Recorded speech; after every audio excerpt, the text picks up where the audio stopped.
What's up, everybody? Welcome to the Pick Six Podcast, CBS Sports Daily NFL Podcast. I'm Brinson. I'm your host. It is Thursday, November 11th, and Odell. We have a mini emergency special podcast edition of Odell Beckham signing with the Rams, and joining me to break it down before we also record our pick show. You can watch them both on YouTube, youtube.com/pick6, or search for Pick Six Podcast in the YouTube app. We'll be live for both of these shows.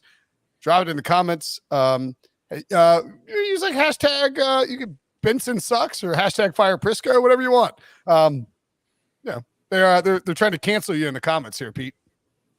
Who is?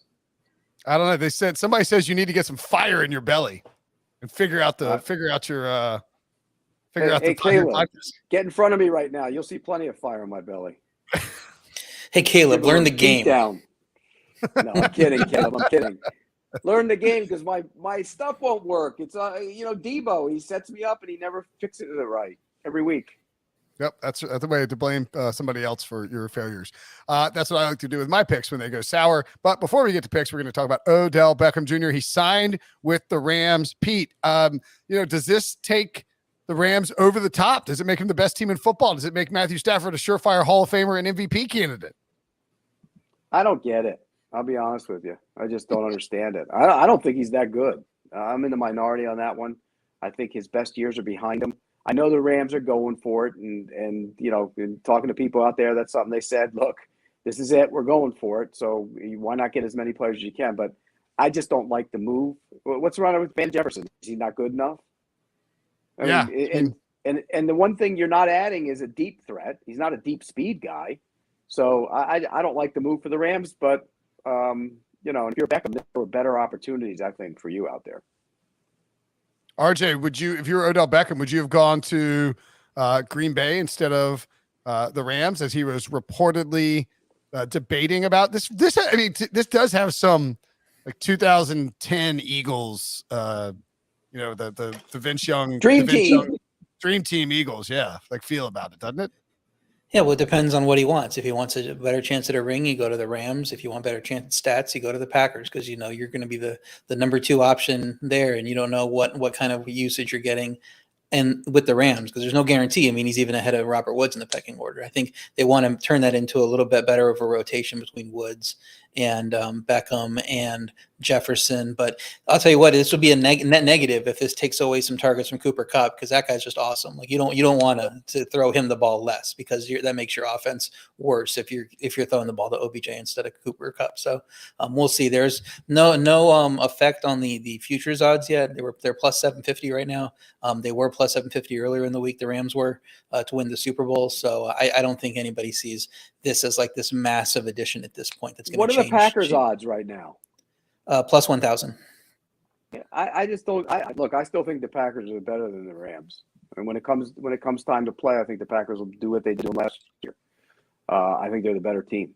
Here's the other thing: can Odell Beckham play guard? I mean, after what happened last week, the interior of the offensive line got beat up pretty darn good. It wasn't anybody on the outside that had a problem with him. So I don't know. I just don't like the move. I don't think he's what they need. He doesn't run that well, and they have guys that can do what he can do. You mentioned it. R.J. Kupp can do plenty of that. So can Woods. I don't know what Beckham adds to it. So I don't like the move. Yeah, Green to Bay RJ's point. So RJ's point about the Cooper Kupp thing. I mean, they have Robert Woods has already been a little miffed early in the season that he wasn't getting enough targets. He had some squeaky wheel action and got that one big game. They have Van Jefferson. They used a high pick on Van Jefferson. And so why are you not developing him and getting more out of him? Cooper Kupp is the best wide receiver in football through 9 weeks of the season. Like, undeniably, when Odell Beckham gets there are going to be some targets forced his way, and those very, very well may come at the expense of Cooper Kupp. I think it feels extraneous and unnecessary, to be perfectly frank. Wasn't the whole idea of getting rid of Deshaun Jackson is so you can develop Van Jefferson? And you drafted Van Jefferson with the idea that you could have a relatively cheap wide receiver in that group playing for you. Okay. It's a weird – this one – look, the Rams have made the moves. Von Miller, you understand. When they went and got Jalen Ramsey, you can understand. This one's a little strange to me. Yeah. Should have claimed Josh Reynolds off of waivers because he got waived at the same time, and Lions picked him up with that first priority. Obviously, the Rams couldn't have got him because he went right to the team at the top of the waiver priority. But I think Pete would say that Reynolds' stats are probably going to be better than Beckham's stats just because he doesn't have anybody to fight with in Detroit. So it's going to be interesting to see at the end of the year what Beckham's stats with the Rams look like and how many targets he actually gets. What are your, I mean, what would your expectations be, Pete, for, and Devo put it up a few minutes ago, but the added win projection is like, 0.1 win. So I don't know how much better he makes him, Will. I just don't. I don't know how much better. What the problem isn't the receivers. That's not their problem. So how much better does he make him? And if he goes in there and starts being a problem, there's what's going to be a problem and an issue. I don't think I tweet it out all the time. Name over game. He doesn't have the game that you think he has anymore. He just doesn't. He's caught 17 passes for 232 yards this season so far. That's obviously not great. Over the last 2 years with the Browns, 40 catches, 551 yards, and 3 touchdowns. I mean, he hasn't been the same receiver since he left New York. Really, he hadn't been the same receiver since 2016. Like, those injuries in 2017 just sort of derailed him. The trade in Cleveland, you had 1,000 receiving yards in 18 and 19, but didn't play full seasons. It just feels like, look, if going to the Rams magically turns him back into an elite receiver, then credit to Matthew Stafford and Sean McVay for the ability to get the most out of him. But I agree, it does feel like it feels like it's like something you do on a fantasy football team. It doesn't feel like a necessary move for a Rams team that is already loaded with wide receivers and has bigger problems to deal with on defense and on the offensive line. I agree 100%. It's a strange move. I could understand him going to the Packers because Rodgers could handle him, and it's not a young quarterback he's going to derail. Look, I talked to a guy in the league today. He said, no chance I would ever bring him in. No way, because they think he's a problem. Plus, he's got some shoulder issues to go with the knee. I mean, there's too much there, and he's 29. It's over the hill. 29, man. He washed up. I'm just glad to find out this name over game tweet that we have on the screen from Pete was about Odell Beckham and not about my picks. I thought he was talking about me, subtweeting me. I was going to reply. No. RJ, your name is always over. Your game is always over your name. I can promise you that. Well, I appreciate that. That's very kind of you. The dig on nobody knowing me, but I appreciate it. All right. Do you think there's a chance that this was designed to block him going to like the Packers or another NFC contender? I mean, like in part, or is it like, they're talking with Stafford and Stafford's like, yeah, like hell yeah, go get Beckham. Like, he's a great player. And Von Miller, they're all, you see the Von Miller, the FaceTime, like, is this a recruitment from all these other players? And, or is it even a situation where Odell finally decided he wanted to go to the Rams because, sunny California or frozen ass Wisconsin. And he just ultimately decided that was the best landing spot. And in LA, it's very Odell Beckham-y, et cetera, et cetera. Plus, we don't know how interested they all were anyways. We hear it. You don't know. Maybe Rodgers went to him and said, nah, we don't want him. Who knows? We don't know. Since he's a general manager now, so you got to ask if he wanted him. Jordan Schultz tweeted out that not once did OBJ feel like Green Bay was all in. On the flip side, he spoke with Sean McVay, who was able to creatively detail the multitude of ways he'd maximize Odell Beckham's talents. You buy or sell that, RJ? Yeah, he's going to hand him the ball coming on some end arounds near the goal line, get him some touches. That's probably going to be, the Packers thing doesn't surprise me that they weren't all in on him and committed to getting him, because they seem like for years that they've been fine with their receiver core, even if the rest of us aren't. They're like, oh yeah, Alan Lazard, Marquez Valdez-Scantling, that's all we need to complement Devontae Adams. So we'll roll with what we got. So when a big name like this comes on the market, I'm not surprised that Green Bay isn't falling all over themselves to get them, because they could have added talent in the draft. They could have added talent in free agency. They still hadn't done anything. They just want to roll Devontae Adams or bust. So that's what they're going to keep on doing. If they had could get Valdez-Scantling's speed on OBJ, then I'd sign him right away.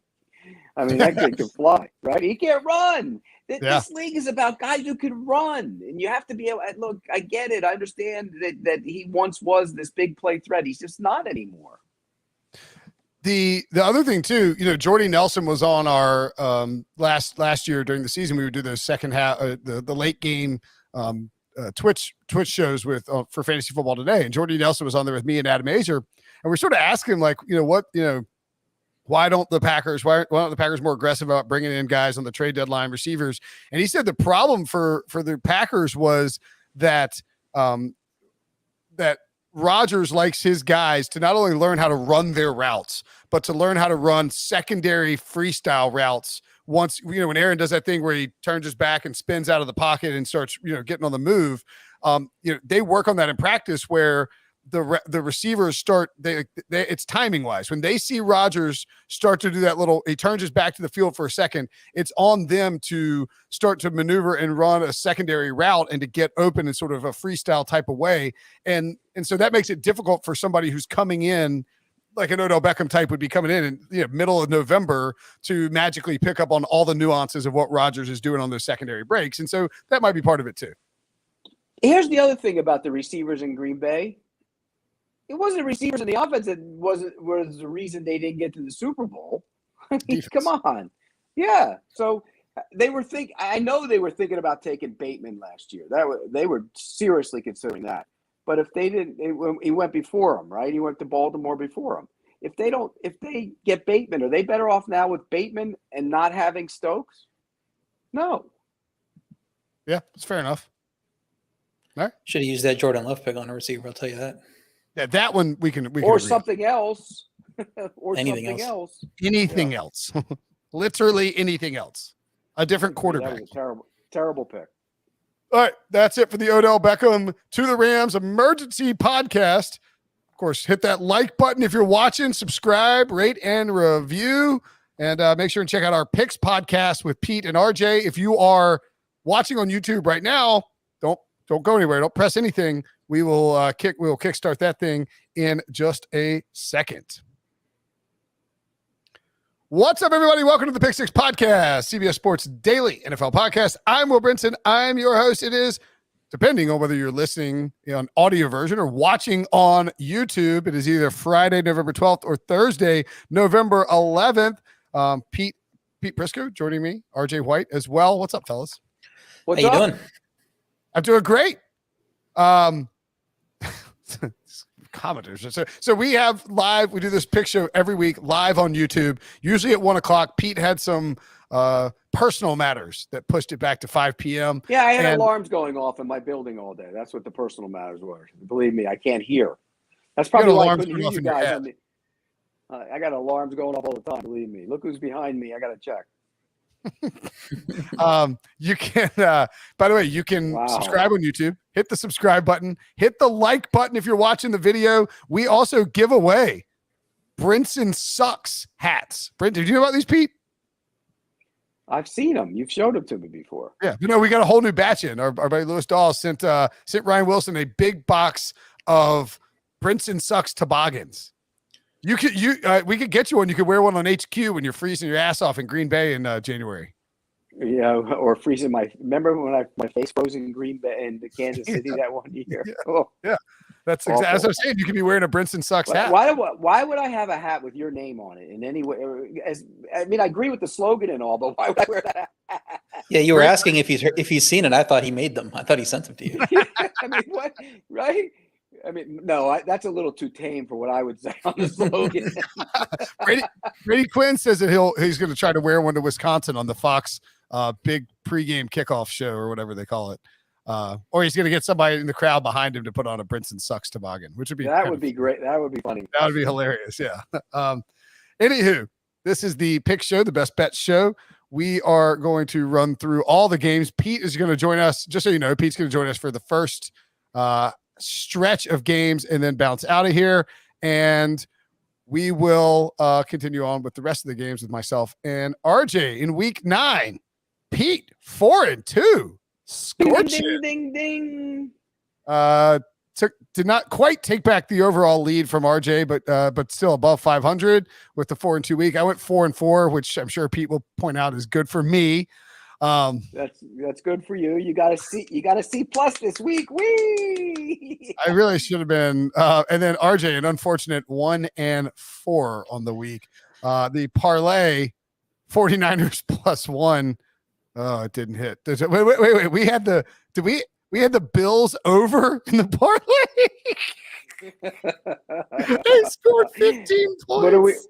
And did the other one lose too? Because then it would be a clean sweep of losers. The Chargers covered. The 49ers got blasted. We even got Kyler Murray out, Hopkins out, no Chase Edmonds. 49ers were the worst bet of the week. That was an expensive game.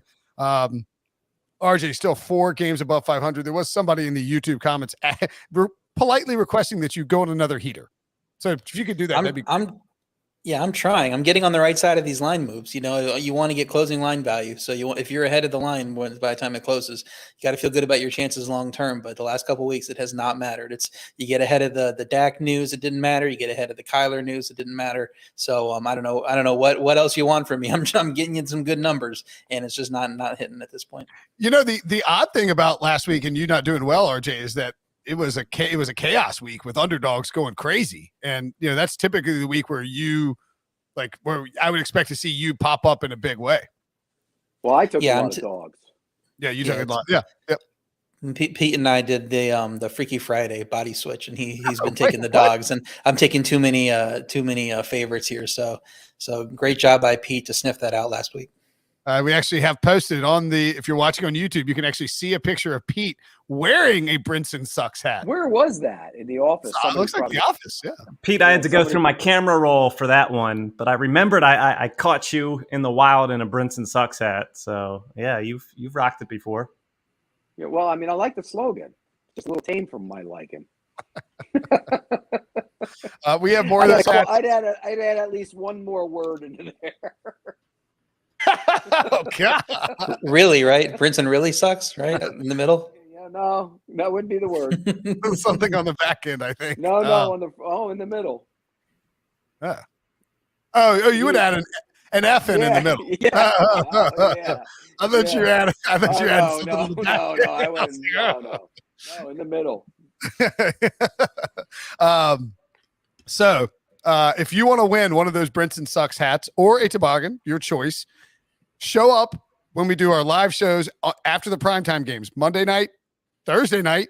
If you're after Thursday Night Football, which already took place down in South Florida, we will of course be recapping that, and then Sunday night, show up after those primetime games, and you'll be eligible to enter your name in the chat and get a Brinson Sucks hat. They are high quality. Where you don't have one?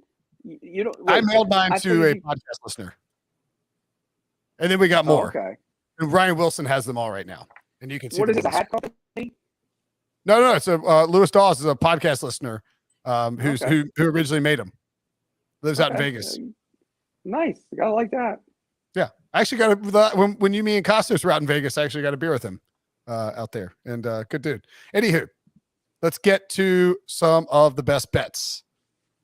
We start with the Seahawks at the Packers. We were robbed of Aaron Rodgers versus Patrick Mahomes, but we were not robbed, surprisingly, of Aaron Rodgers versus Russell Wilson. Russ slated to come back for this game. Very quick return from that hand injury that he suffered. And Aaron Rodgers was able to navigate the COVID waters and is believed to be eligible to play. I don't think he can come off the COVID list until Saturday, but I saw Dr. Alan Sills said that he doesn't actually even have to he doesn't even have to pass a COVID test to be able to play on Sunday. He doesn't even have to. He won't have to take another test until the day before the Super Bowl. I believe that's correct. So what do you think here, Pete? Packers -3 over under 49.5. It's actually creeped up to 3.5 at +100 on Caesars, but we'll be going with 3 as our number for the purpose of the podcast. I love the Packers in this spot. I know Russell Wilson's coming back as well, but I think that Seattle defense is bad. And it's been bad all year. And I think he's going to be able to make some plays down the field. And the Green Bay defense is getting better. It's a better defense now. Young guys are growing up. Barnes, Gary, Lowry, those guys are getting better by the week. And so Stokes. And so I think this is going to be one of those games where I do think it's going to be high scoring, but I think Green Bay is the pick here. And I think Rodgers is going to come out and play with a vengeance, I'll take the Packers minus the points. One of my best bets. Yeah, as long as he's healthy. I mean, he talked. I think the report came out, or he talked about how he was kind of under the weather there.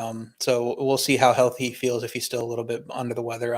I like Green Bay too if he's fine. Russ is back, but that offense wasn't exactly on fire before his injury, and that Green Bay defense is on a strong run despite a few key injuries. Like Pete said, they're gelling. Seattle defense had been turning things around the last few weeks, but not against great competition. And the other thing is David Bakhtiari got activated off PUP list. If he plays, that upgrades 2 spots because he gets to play at tackle again, and then Jenkins kicks inside. So then the offensive line looks even better. But I think if Rodgers is back, Green Bay is going to score plenty at home. I'm not sure Seattle will do the same. So I would lean Green Bay -3. I just want to see a little bit more about Rodgers before I lock that in. Yeah, I mean, fortunately for Rodgers, I believe his doctor, the esteemed Joe Rogan, MD, has cleared him. He said that he'll be fine. So he's anybody who's getting medical advice from Joe Rogan should be good to go. That shouldn't be a problem. I actually think I have bigger concerns with Russ in his return from a medical standpoint than I do Rodgers. Like, certainly the COVID thing we've seen various athletes in different sports have trouble returning. We saw Cam Newton. I think, wasn't it Jason Tatum, or maybe there was somebody on the Celtics. It was odd. It was like everybody up in New England, for whatever reason, was having issues with it post after they contracted COVID and then quarantine and return. So that is a real concern with Rodgers. But like, Russ just had pins taken out of his hand. I mean, don't we have concerns about his ability to grip and throw the ball and to sort of run around with it when, after that? I think that's a bigger concern. I would lean towards the Packers as well. Don't have a best bet on it. Put it in the parlay.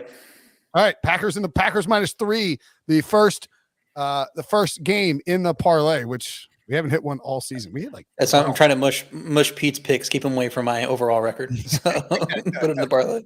I think we got another game that might be in the parlay as well, with the Saints at the Titans. Titans -3, the over under 44.5 here, Pete. I will take the Saints, and I think this is going to be a low-scoring game. I think the Saints are the team, when you look at it, their defense is going to respond. Look, I'm a big believer in team gets up, team wins big game. Following week, hadn't played that well, and we've seen it play out the entire season. The Titans didn't do a lot on offense the other night. That was lost in the fact that the defense played well. So I'm going to go with the Saints in this game, but I also like the under. I think it's going to be a really low-scoring game. I think both teams, the Titans' defense is getting better. We saw that the other night. So I'll lean to the Saints and the under in this game. But real quick, I should note that I think Nick Underhill of New Orleans Football said he believes that Alvin Kamara is, quote, very doubtful for this game. Does that change your opinion at all? No, not at all. I think this game is going to be won by the defense. I think this is one of those games when you look at it, it's going to be won by their defense. So I'll take the Saints as part of my. I didn't pick them to win the game. I didn't pick them as outright, but I got them in the first part in the teaser. So I'll take the Saints +9 in the teaser. Yeah, your point about the Titans offense, they gained less than 200 yards in the win. They had those 2 Carson Wentz level type picks that they benefited from Stafford. And that's not going to cut it moving forward if that's what you're doing on offense. The New Orleans defense isn't performing at a level that matches talent, I think. So maybe Tennessee can score points, but I'm a believer that the New Orleans defense will get it together because Tennessee offense didn't look good despite the win versus the Rams. I think we're gifted a little bit of a better line here. Tennessee just rattled off those 4 wins against Buffalo, Kansas City, Indy, and the Rams in a row. So you would think that even before the Kamara news came out, this would open at more than 3. And because it didn't, I think the books are really begging us to take Tennessee at that point. Now, as Kamara news comes out, it hasn't moved at all yet. The Tennessee defense feels like it's playing at an elite level, but they're still 20th in points allowed per drive. So I don't know that they're as good as they've looked the last couple weeks. So I do think that I have it as a best bet at Saints +3 because we're recording this right now when it is 3. But if I'm in the market, if people listening and they're in the market, wait, because once Kamara does get ruled doubtful or out or whatever he is, that line is going to go up. I also, like Pete, like the Saints either way. I just would rather have that number above 3. So but I haven't put it in anywhere yet. I'm waiting to get that 3.5 at least, maybe even 4. But I do like the Saints either way to cover. Yeah, you would think that Alvin Kamara. I mean, it's wild how much non-quarterbacks are worth to these spreads, right? Like you would think, like Alvin Kamara, it's like, oh, they'll let him move 3 points. Nah, it's worth like a point, and a lot of times it's baked in as well. I'm on the Saints too, and by the way, I mean, you can, I think even with Derrick Henry and Alvin Kamara, I mean, I think with Derrick Henry out, people think of the Titans as maybe they don't really have an identity, but this Titan defense is good. I mean, Jeffrey Simmons has been a monster this year. Harold Landry's having an awesome season. He's actually got tied for third most sacks in the NFL with 9. The only 2 people who have more are TJ Watt and Myles Garrett. 18 quarterback hits. That's 4th most in the NFL, and 35 pressures. Only Myles Garrett has more. I mean, this guy's getting off the edge, doing some damage. Bud Dupree having a nice season as well. Both of them are banged up, though. I believe that I either missed practice or was limited. So from what I read, it wasn't a sure thing. Nico Autry's played really well for him. Nico Autry's been awesome. Kevin Byard's having I don't know if Deion Sanders still doesn't know who he is, but he's having a huge season. And the Saints defense much better than people think. So I agree. I think it could be a low scoring game. I want the points. The Saints, by the way, all 3 of their losses have come against teams with below 500, and 3 of their 5 wins have been against teams above 500, which is just kind of weird. That's Sean Payton, man, he gets his team ready in the big games. He does. So I like the Saints here as well. So give me the Saints as a best bet, and we'll throw it in the parlay since we've all got the Saints. Do we have to take the 3, or can we get the whatever the line closes at? No, we're locking it in now on the show. All right, locking Saints, it in. Packers -3, Saints +3 out of the gate. 2 games with the parlay. Bills scored 6 points against the effing Jaguars. I mean, what a world. They lose 6-9 in the Josh Allen crime game. Now they are -12.5. Actually ticked down to 12 at Caesars, but we'll be betting it at 12.5 at the New York Jets. Over under 47.5 here, Pete. Yeah, and I watched that tape closely the other day, and this is the second game in which Brian Dable has had a bad plan. Really bad plan. The Jaguars are terrible in defense, or they're getting better, but there's no way they should be able to limit them to 6 points.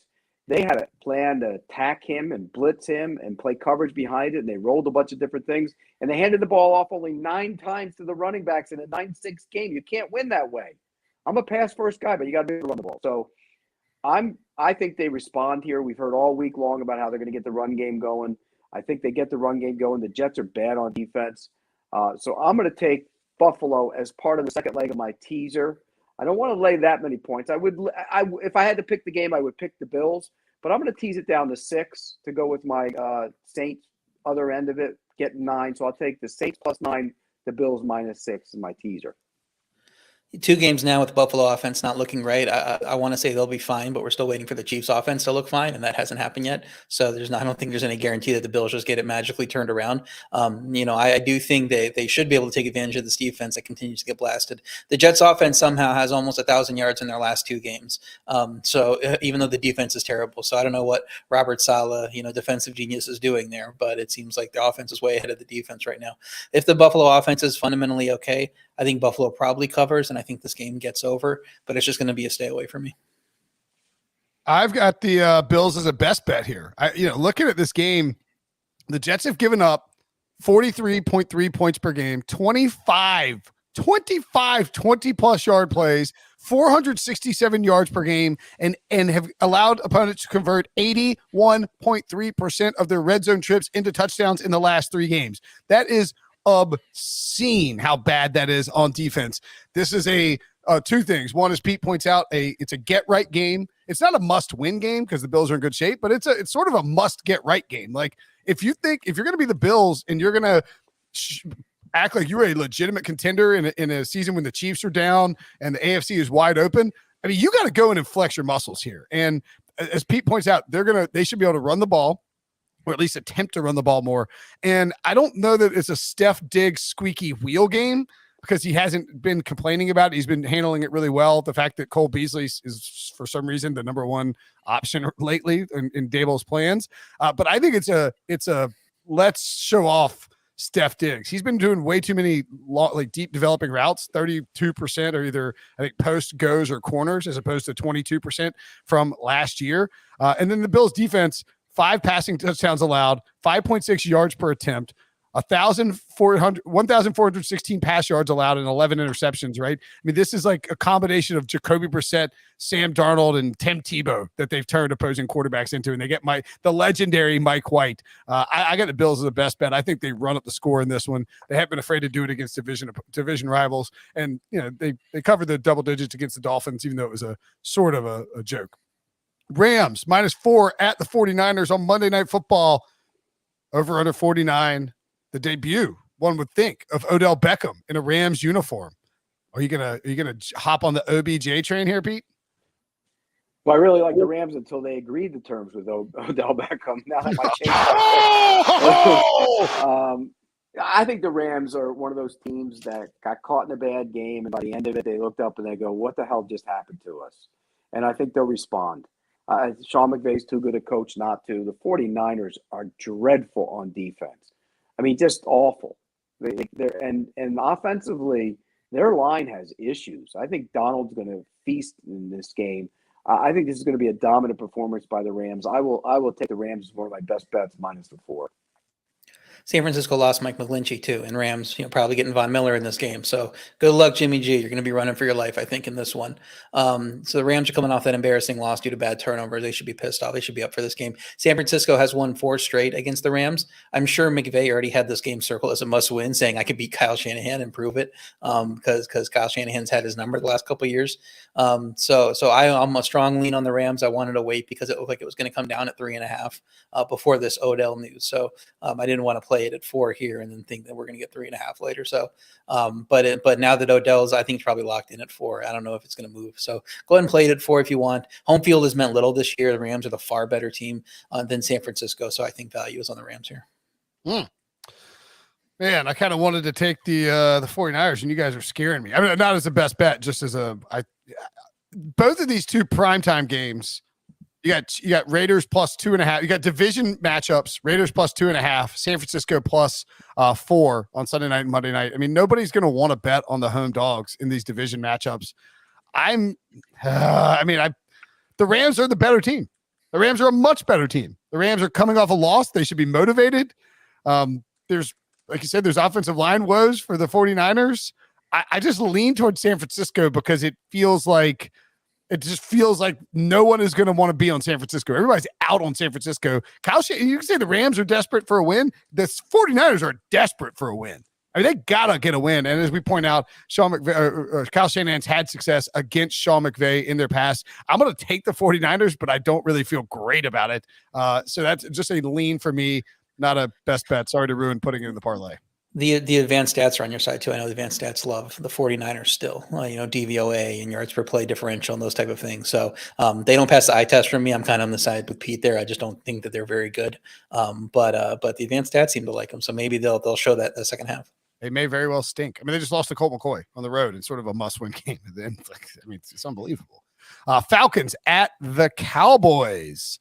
Cowboys -9, over under 54.5. The Cowboys got absolutely smoked by the Broncos last week. Nearly should have been shut out. I mean, the 2 touchdowns were absolute literal garbage time for Dak Prescott. Who, by the way, what are you doing playing him at that point in time? What is he doing? I'm with you 100%. What the hell is he doing in the game?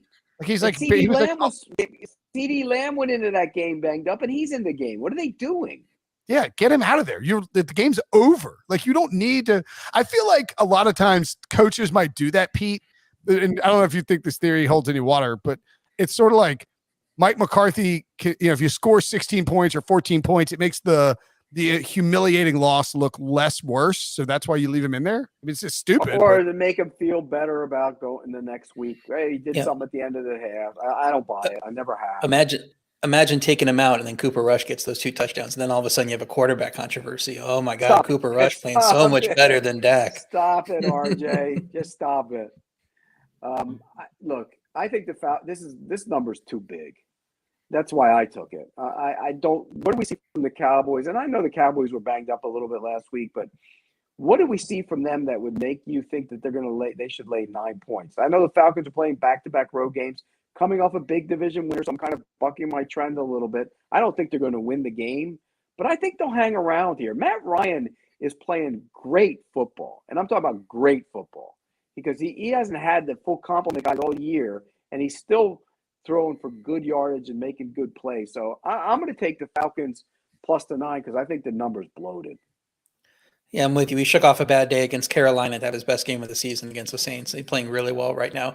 Dallas fell apart without Tyron Smith. There's no guarantee he's back next week. We'll want to monitor that. And I think if you see any news that he's not going to play, definitely jump on Atlanta at that point. I'm on them right now at plus 9. I think that's too high as well. Dallas has surrendered 28 plus points to Carolina, New England, and Denver. That's not exactly a murderer's row of offenses there.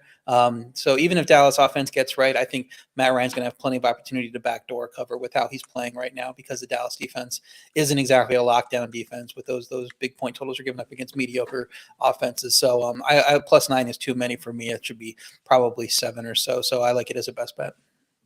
Really quick on this one. Hey, real quick. The last time the Cowboys and Falcons played without Tyron Smith, Adrian Claiborne had 6 sacks.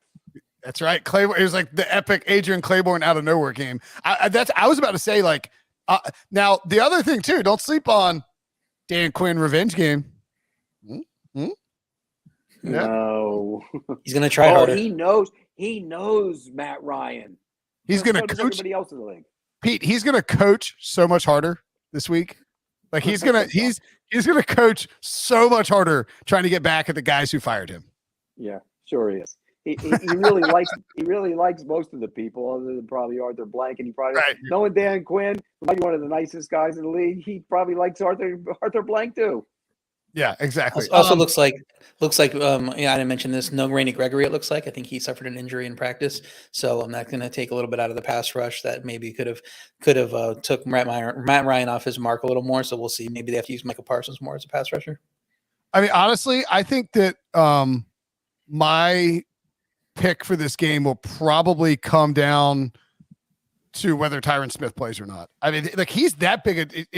Does he make a bigger difference than Dak? Like, he really might be the biggest difference. No, I mean, not really. No. It looked like your sample size of one game each looked like it the last 2 weeks. Yeah. Play the rest of this. Ask the Cowboys right now if they'd rather play the rest of the season without Dak or Tyron Smith. I guarantee you, it's with Tyron Smith and with Dak and not Tyron Smith. He makes a bigger difference than Zeke for sure. I'll tell you that. Yeah. I'm taking Dallas, but I will probably change my pick on the site on Friday, depending on whether or not Tyron Smith is ruled out. If he's a game time, then I'll just ride out the Dallas. But the Falcons are not very good. I know that they got Matt Ryan's playing well. He really is. All they have is Pitts and like Emilia Zacharias. Like they need Ridley back. They shouldn't have traded. There's something. Dallas has to. And Dallas is, if they have Tyron Smith, bounces back in a big way on offense here. And I think the defense. They got beat up last week, Dallas. They got beat up, physically beat up. I think the defense will. I really do think the defense will like win one for Quinn. Just come in and like want to shut down the Falcons for their coach, who's done a good job this year. So I'll take Dallas, but I don't love it. Next up, the Jaguars at Colts.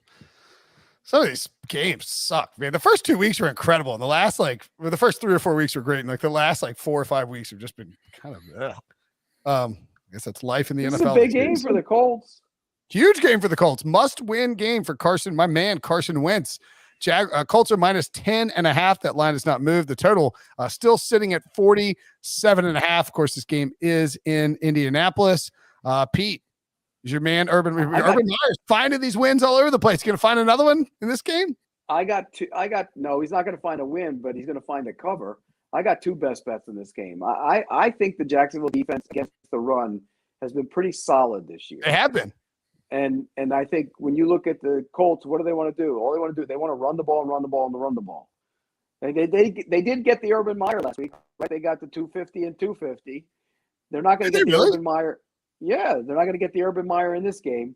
I don't think they're going to move the ball as well as we've seen. I think they'll put it on Carson Wentz. And I don't know how good he is. They don't scare anybody down the field. Pittman's the only guy. So I think it's going to be a played. And we know the Jaguars can't move the football. They're not good on offense at all.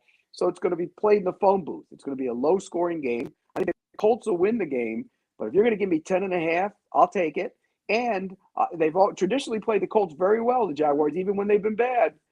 And I'll take the under in this game. So I got two best bets: under in Jacksonville plus the 10.5.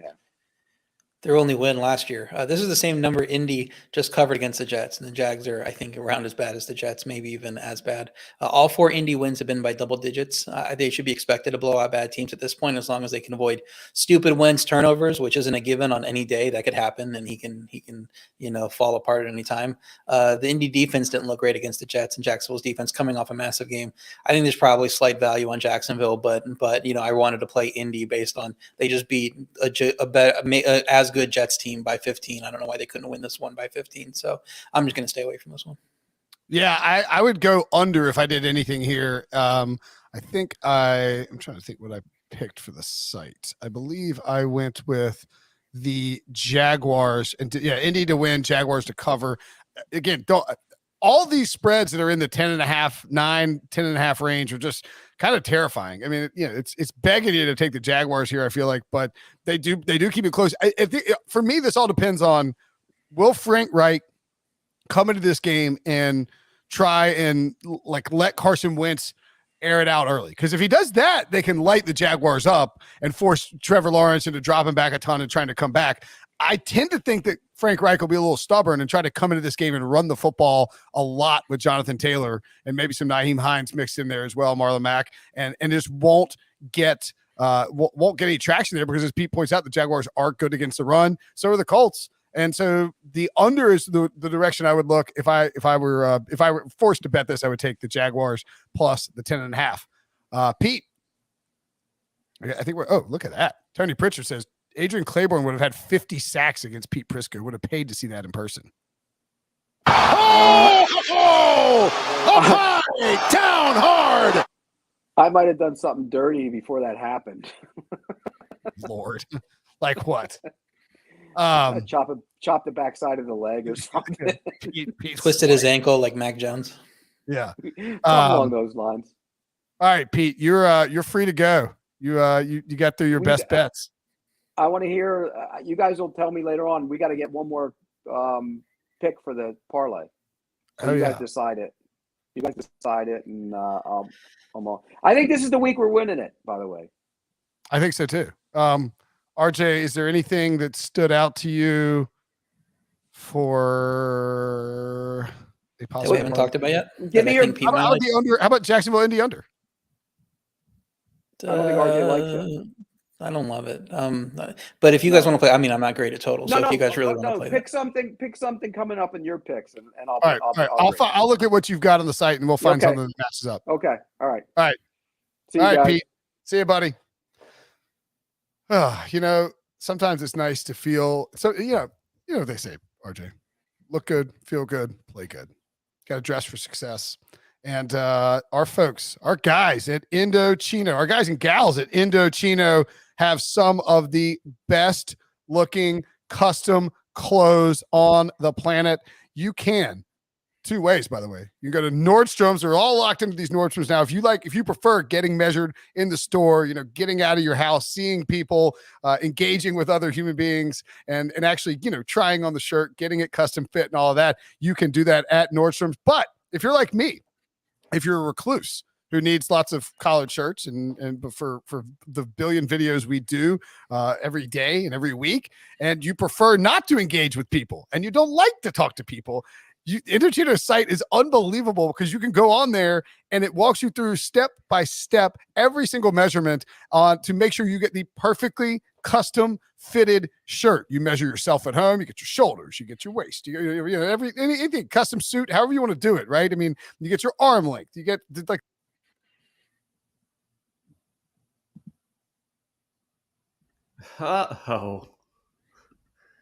RJ, he was so excited about shirts that he just left us. He went to go buy one right now. He just said, "I got to stop this ad and run to Nordstrom's." I think he's going buying shirts right now. That's amazing. So I guess we're going to get him back in a little bit. I was flipping through the Pete's picks and Brinson's picks and matching them up. I think I got a good parlay pick for us as the third pick that they both matched on.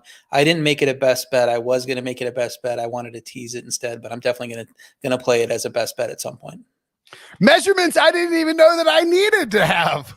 But in all seriousness, there's like a ton of measurements to make sure you get the perfectly custom fitted clothes. I found it to be and like normally that sort of thing when you're trying to do it online would be overwhelming, but I found it to be easy, simple. You're able to get all those measurements plugged in and you get your custom measurements, your custom shirt perfectly fitted. I'm not going to lie, again, a few LBs during the old pandemic. And so I needed some new shirts, tried them on, the Indochino shirts. Fantastic.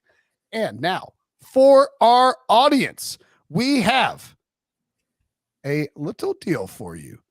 Because it's good prices too, by the way. The suits start at like $2.99 and shirts from $45 with all those customizations included. Like the prices are already great, and you can get away from video calls. Get away from the video calls and get back into looking and feeling amazing. Indochino's Black Friday event runs from November 8th. It's on right now through the 29th. You can save even more and get $50 off any purchase of $399 or more by using promo code PICK6, PICKSIX, at Indochino.com. That's $50 off a purchase of $399 or more at Indochino.com. Promo code PICK6. And that's INDOCHINO.com. Promo code PICK6, PICKSIX. Yeah, I guess I should know that when it has the dashes through the letters, I'm supposed to read those letters, huh? That's what I'm here for. Thanks, Steve-O. You're the best. By the way, my wife's thrilled that you followed her back on Twitter. Absolutely thrilled. I actually don't think she knows, which is kind of funny. So Pete's gone. Let's get into the rest of our best bets. Lions at the Steelers, RJ. Steelers are -9 in the spot. The over-under, a robust 42.5. This is ugly. Last week was ugly dog week. It's going to be ugly dog week again. I got a best bet on the Lions +9. I can make zero case for them being a solid team at this point. But they've had 2 weeks to prepare for this against a team that just played on Monday Night Football. That's a big gap in rest, in preparation. And Steelers just didn't look that good. Winless teams this late in the season tend to have value on inflated spreads. People think that they're just never going to win a game, and you can get a little point or two of value here. Lions activated Taylor Decker during the bye. He's going to give the offensive line some help, so that's good. Chase Claypool's injury makes the Pittsburgh offense easier to defend, limits their scoring upside. They don't have a ton of guys to pass to. So I love fading Pittsburgh as huge favorites in general. Haven't won by more than one score yet this year. This feels like a great spot for the Lions to come and get an ugly cover like they had against the Ravens, like they had against the Vikings. One team that's definitely better than the Steelers team and Vikings. I guess you can make an argument that they're better too. But +9 is just too many. Love the Lions as a best bet. The last time the Steelers hosted the Lions and didn't win, 1959. The game ended in a 10-10 tie. Johnny Unitas was the NFL MVP that season and rookie head coach for I believe the Green Bay Packers. This guy named Vince Lombardi actually won Coach of the Year award. Not too shabby. So that was a long time ago. The Steelers have won 5 straight meetings. They're 13-2 against the Lions in the Super Bowl era. And if it's our research team just cruelly was crapping on the Lions because they put together a franchise comparison in the Super Bowl era. The Steelers have had 3 head coaches, whereas the Lions have had 18. The Steelers have 503 wins, the Lions 347, 36 playoff wins for the Steelers, 1 for the Lions, 8 Super Bowl appearances for Pittsburgh, 0 for Detroit. Actually, I'm not sure it's 3. I think it's 3 coaches, right? But Chuck Noll, Bill Cowher, and Mike Tomlin, right? That's it. Right. I tend to agree with you on taking Detroit. Ryan Wilson has been talking about this for weeks and weeks and weeks, and really years and years, about how Detroit loved every year. I mean, Mike Tomlin's a Hall of Fame coach, but every year there's a game where they just kind of get snuck on.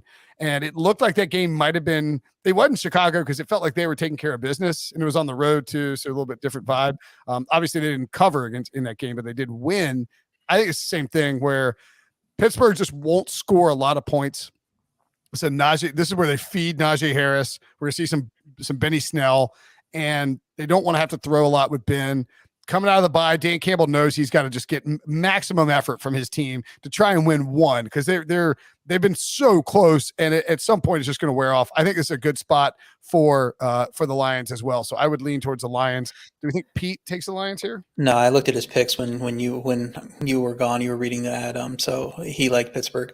So I the one thing I didn't check is whether Steelers team MVP Tony Corrente is going to be reffing this game. So as long as he's not the ref, I like Detroit. What an unbelievable joke that was. Vikings at the Chargers. Chargers -3 over under 53, RJ. Yeah, at 3, I got a best bet on the Vikings. At 2.5, I might lean Chargers. I mean, I just think this game is right in the 3. Minnesota wants to run the ball. They can do so against the league's worst rush D in this matchup. Minnesota's defense, though, has been awful the last few weeks. They let Baltimore hold the ball for more than 46 minutes. That was, I believe, the 11th most time of possession a team has had since the stat head database goes back to whatever it is, like 1983 or whatever. So the defense just couldn't get off the field. I think the Chargers, talent-wise, are a better team. But actually, with both of these teams, I have zero clue which team I'm getting every week, week in and week out. It could be the bad team, the good team. You just don't know. The one thing that pushed me to make Vikings the best bet is that the Chargers defense dealing with several injuries at cornerback. They had a guy filling in with his first start last week. He tore his ACL. So, I mean, now you're going even further down the depth chart at cornerback. It feels like Justin Jefferson or Adam Thielen could have a big day. And you couple that with a running game that I don't think is going to get stopped by this bad Chargers rush defense, that this game could go over as long as Justin Herbert's going off as well. And he probably will against this Vikings defense. But +3, I think the Vikings are going to cover that. It looks like the market might want to move to 3.5 at some points. You can see here on our screen, the Chargers are -3, -115, while the Vikings are +3, -105. And I've seen even a little bit higher juice. So I'm kind of waiting to get in 3.5 into the 3.5 business here and take the Vikings because I think they cover that. I think this game's going to be a shootout, and neither one of these teams likes to finish off other teams, in terms of like closing them out and not letting them back in the door. You know what I mean? Like we saw with the Eagles and the Chargers. I mean, the Chargers are going to make everything hard. Everything's going to be close. And the Vikings, I think 5 of their 9 games, maybe 6 of their 9 games have come down to the final play, which is just wild. They're gonna, and I like the over here as a best bet. And here's why. I think both teams will want to run and try to run, but eventually they're going to get some shot plays. You're going to see the Chargers move the ball down the field. And and I say it every week, but the Vikings like to elevate their opponent's play total because of they're going to try and stack the box, prevent the Chargers from running. They'll go up top over the Vikings defense, which is banged up already. And we're gonna see a bunch of plays. This is going to be my favorite game in DFS to stack. Total of 53 makes a lot of sense. I think I'll probably have Herbert go on to Keenan Allen, who's really seen his target share jump back up, and then play it back with Justin Jefferson, who is kind of in line for a squeaky wheel game. They've been talking about how his 9 targets over 2 games is just not acceptable. So I think he's due for an explosion spot at some point. I like the Chargers here, but I prefer the over as a best bet. The Chiefs, Sunday Night Football. The Chiefs somehow 5-4, just right there in the mix, 2 games back. They are headed to Las Vegas where they will play the Raiders. Chiefs -2.5, over under 51.5. Yeah, this is going to be our third parlay game because you and Pete match up on your picks on the site, and I like it too. I just think it's going to move to 3. So what I did is I threw it in a teaser. So I got Vegas +8.5 on a teaser. I think this line is way off, unless this is the week that Kansas City fixes everything. But I don't know how you can say that this is definitely going to be the week when it hasn't been the last 6-7 weeks, whatever it's been. So Vegas outplayed Giants for the most part last week. They lost on stupid turnovers. They lost on that pick 6.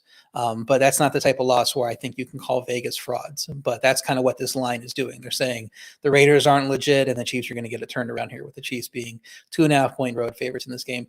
The Chiefs defense has looked better lately, but it's largely against poor offenses. Vegas is top 10 in yards per play, so I think they might have a little more success than some of the last few teams have.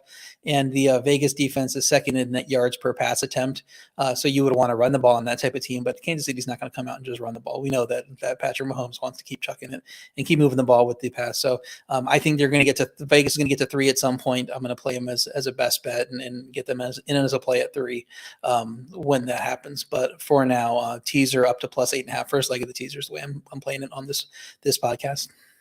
Yeah, I don't have I don't think I had a best bet. No, I don't have a best bet on this game, but I do like the Raiders. And I know, man, the Chiefs, like, are they gonna wake up and go nuts? Am I crazy for liking Patrick Mahomes to win MVP at 60-1 or 70-1 or 80-1 or whatever else you can find it? 61 on Caesars.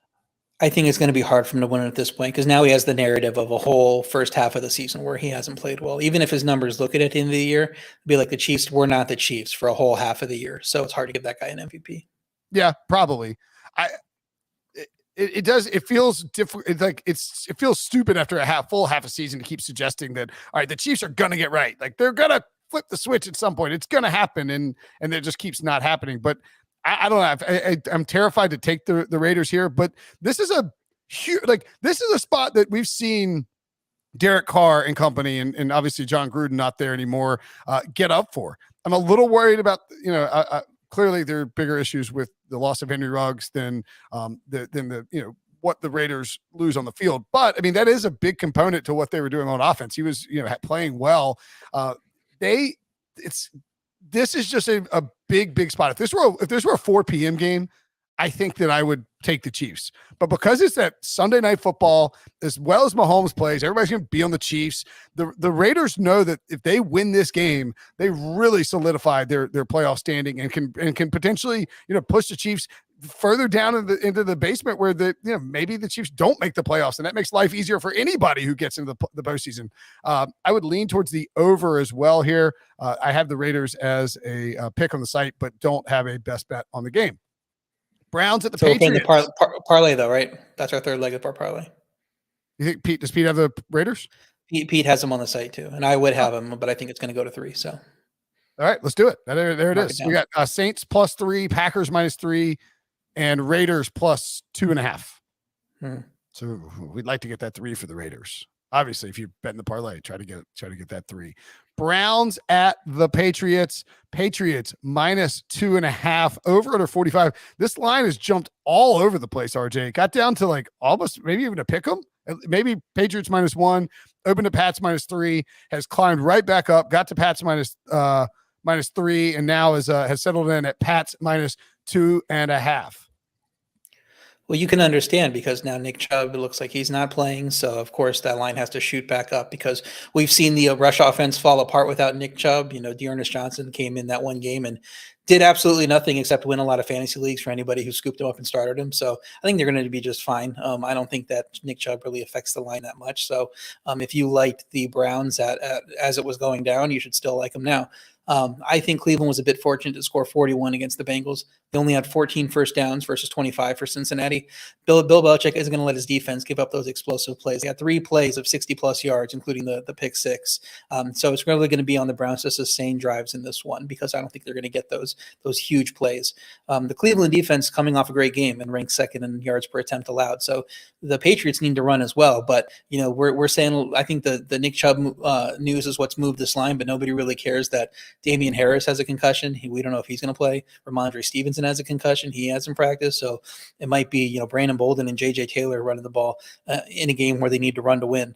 So I think the New England defense is certainly going to find a way to limit Cleveland's run game. Force Mayfield to win with his arm. Probably going to be a low-scoring game. I liked it as under 45. I put that in on the Sportsline site. But this feels like Cleveland games the previous 2 weeks or the New England game last week. Low-scoring rock fight. That's why I'm teasing this up. This is the second leg of my teaser. Put the Browns up to 8.5. Pair it with the Raiders plus 8.5. I don't think either one of those games get out of hand, really. Yeah, I would agree on that, on the under there. That's a good look. We're talking about Dearness Johnson and Brandon Bolden potentially being the primary running backs on 2 teams that primarily want to run the football. Cleveland's run defense has been really good. Myles Garrett, of course, playing excellent football. I think Belichick will want to limit limit the drop back exposures for Mac Jones in this game. I want to say that the weather might be a factor too. Let me look this up. Sunday, high of 52. Not too bad. I mean, just some mild winds and not really a chance of rain. If the weather shifts at all, it looks like it's going to rain a lot on Thursday, Friday, or Friday and Saturday in New England. If the weather and Monday looks like it could be, I guess that's rain, not snowfall. So, Sunday is currently tracking as a good forecast, but if that shifts at all, that would make it an even more of an under game, I think. We're just not going to, just going to run the ball. Both teams are going to run the ball, minimize exposure for the quarterbacks against defenses that can, wreak havoc. And I don't think we see a lot of scoring. I've got New England. I'm just sort of a believer in what the Pats are turning this thing into. It feels like a 2001 Pats team with a young quarterback making plays. You got rushing the football. You've got This no-name sort of defense where guys are coming on. Christian Barmore's playing his tail off as should probably deserve defensive rookie of the year consideration. So I like the Pats here, but I don't think they'll cover a huge number. I think the teaser move is a good play. Eagles at the Broncos. Broncos minus 2.5, over under 45 is actually ticked up a little bit. Denver's getting some steam. They're 2.5, minus 115 at Caesars right now. And the total up to 45.5, RJ. Yeah, it looks like people are expecting some points in this one. Philly's offense has played well the last 2 weeks due to the run game versus against awful run defenses. Denver ranks 11th in yards per rush, only gave up 78 rush yards to Dallas, though, so I don't know if Philly offense is going to have success just running the ball.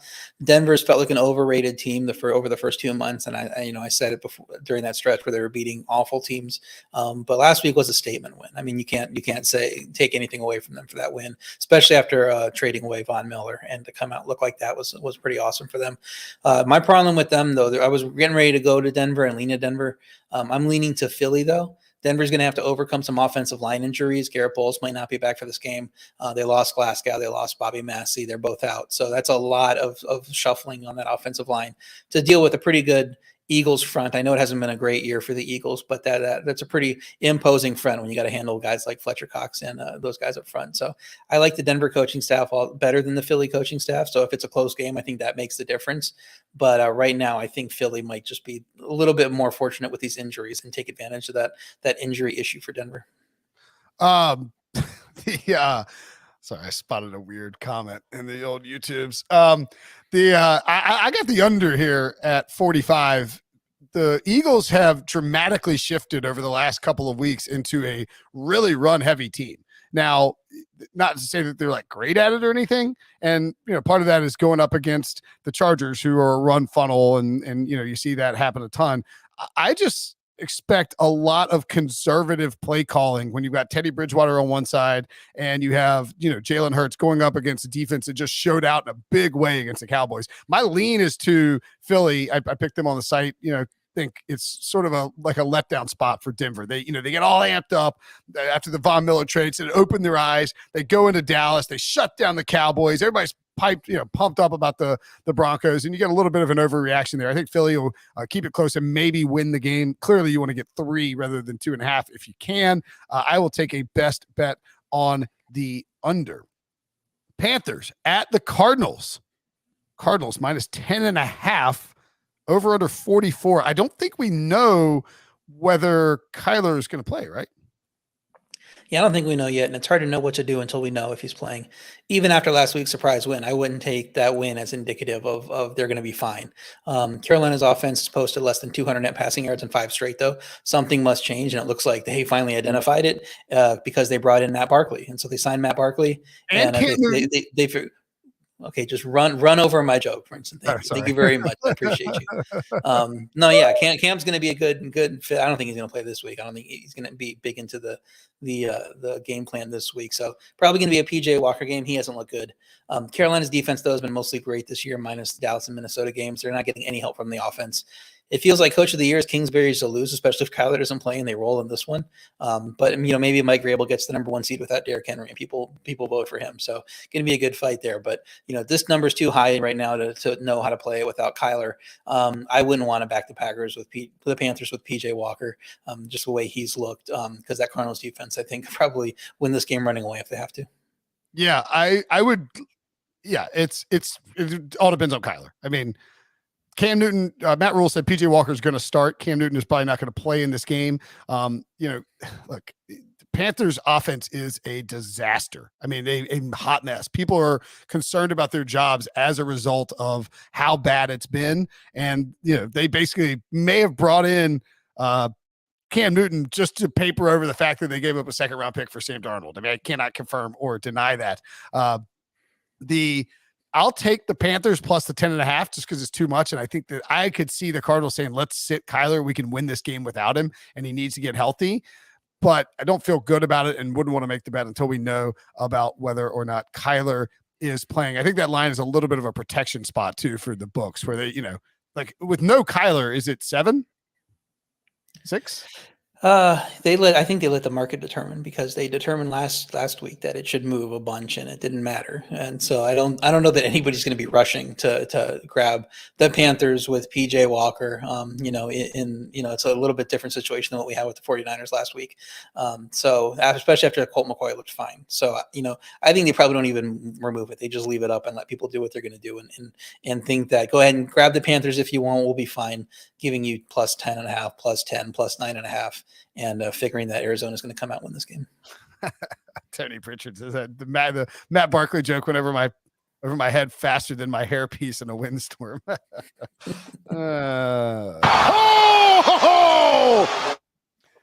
Finally, Bucks minus 9.5 at the WFTs.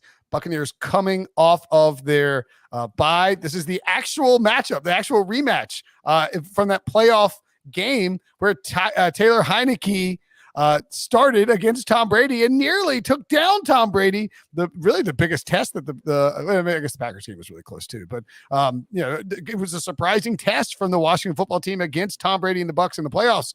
Will they, as 9.5-point favorites at home, be able to test Tom Brady in this game, RJ? And Tom Brady, has circled this game, was ready to play this game ever since. He doesn't like those up-and-coming young quarterbacks that make their mark on the league and establish himself as the next Tom Brady. So I'm sure he's wanted to get his licks in on. Now, I don't think it really matters. The weird thing to me is that the line moved 2 points off the look-ahead of Tampa minus 7.5, and neither team played. Buccaneers coming off their bye, Washington coming off their bye. So why is the line moving? 2 points. Maybe it's because they expected better health from the Bucs offense, but now it looks like whatever Antonio Brown has Chris Godwin caught, because he might not play. So we'll see who plays. Both guys trending towards really legitimately not playing. Mike Evans potential explosion spot for Mike Evans. No guarantee Gronk comes back in this game. Scott Miller might not play, so it might be like the Tyler Johnson and Mike Evans show, and then OJ Howard. So we'll see how that goes. I should want to play Washington and fade that weird move, but their defense is 32nd in points per drive, and with 2 weeks to prepare, Tom Brady's offense might score 50. I don't care who's playing receiver. You and me can play receiver, and he might be able to do that. So is Washington going to keep up with that? I mean, Tampa's defense should be healthier coming out of the bye too. They were dealing with injuries before the bye. If I knew we could count on this Washington defense, maybe this would be a game, and I like Washington. I'm not going to want to play it at 9.5, so I'm just going to stay away. Yeah, I've gone back and forth on this one a bunch because Tampa can just absolutely destroy somebody if they feel like it. But I sort of wonder if Tom Brady is necessarily going to want to throw a ton without his top weapons. You can get some valuable reps for Tyler Johnson and these tight ends down the line and all that. But I could see a situation where they want to score early, score often, and then just pound the ball with Leonard Fournette and Ronald Jones and try to, get out of Dodge with a win and gear up for the back half of their schedule. Because you don't want to suffer any more injuries on that offense, with those guys already banged up, because then all of a sudden you're really shorthanded heading into the meat of your schedule where you got all these division games. Washington just isn't very good. I mean, they, sure, off the bye, maybe they'll cook some stuff up. I don't think it's a look ahead spot for Ron Rivera going back to Carolina, but I mean, certainly, that feels like a more winnable game in Charlotte than this one does at home against Tampa Bay. I think I ended up going with, I think I just took Tampa Bay to cover just because I don't trust Washington to come back at all. And I think Tampa, with the way Bruce Arians and Tom Brady play, while I don't think they will, they are not afraid to keep scoring. So I'd rather bank on the Bucs offense continuing to score than banking on Washington having to come through the back door. So I went in that direction with my pick, but certainly not a best bet. All right, let's recap it all and get out of here. The won't hit, can't win parlay. Packers -3, Saints -3, Raiders +2.5. Pete Prisco's best bets. Saints +3. Saints +3, excuse me. Oh, Saints +3. That was a typo from Devo. Fixed. Pete Prisco's best bets. He has a teaser on the Saints +9 and the Bills -6.5. He has the Falcons +9, the Packers -3, Rams -4, Jaguars +10.5, and the Jaguars Colts under 47.5. RJ's best bets. The Atlanta Falcons +9, New Orleans +3, Detroit +9, Minnesota +3, and a teaser with Las Vegas and Cleveland, both to 8.5. And my best bets, the Bills minus 12.5, the Saints +3, the Vikings and the Chargers over 53, the Eagles and the Broncos under 45, and the Cowboys and the Falcons under 54.5. Light slate for me. 5 games. Big slate for old Pete Prisco. Somebody creeped into my office while I was reading that. I can't tell it was my wife or my son. Scared the crap out of me, though. I hope it was somebody in my family. Anyway. If it was OBJ. Looking Maybe OBJ. Hello, Odell. Report some details on his deal. Yeah, right. All right. That'll do it for us. That's it for the Pick Show, the Best Bet Show. Thanks for watching. Thanks for listening. Smash that like button before you get out of here. For RJ and Pete, I'm Brinson. We'll see you guys